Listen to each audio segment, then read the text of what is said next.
போர் முடிவுக்கு வந்ததும் கிருஷ்ணர் உடனடியாக தேரிலிருந்து இறங்க மறுத்துவிட்டார் என்று சொல்லப்படுகிறது. அர்ஜுனன் தேரிலிருந்து இறங்கிய பின்னரே கிருஷ்ணர் இறங்கினார். கிருஷ்ணர் தேரிலிருந்து இறங்கிய அடுத்த நொடியே அந்த தேர் தீப்பற்றி எரிந்து சாம்பலானது. இதைக் கண்ட அர்ஜுனன் அதிர்ச்சியடைந்தான்.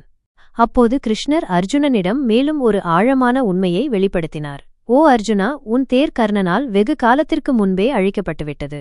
நான் தான் எனது தெய்வீக சக்தியால் அதை இவ்வளவு நேரம் அழியாமல் பாதுகாத்துக் கொண்டிருந்தேன். இந்த கதையிலிருந்து நாம் கற்றுக்கொள்ளும் மிக முக்கியமான மற்றும் ஆழமான கருத்து என்னவென்றால், உங்கள் வாழ்க்கையில் நீங்கள் எதையாவது சாதித்துவிட்டதாக ஒருபோதும் ஆணவம் கொள்ளாதீர்கள்.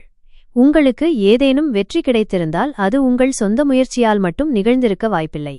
அது தெய்வீக விருப்பம், தெய்வீக தலையீடுதான் எப்போதும் உங்களை பாதுகாத்தது, உங்கள் பாதையை தெளிவுபடுத்தியது மற்றும் சரியான நேரத்தில் சரியான வாய்ப்புகளை உங்களுக்கு வழங்கியது என்பதை எப்போதும் நினைவில் கொள்ளுங்கள்.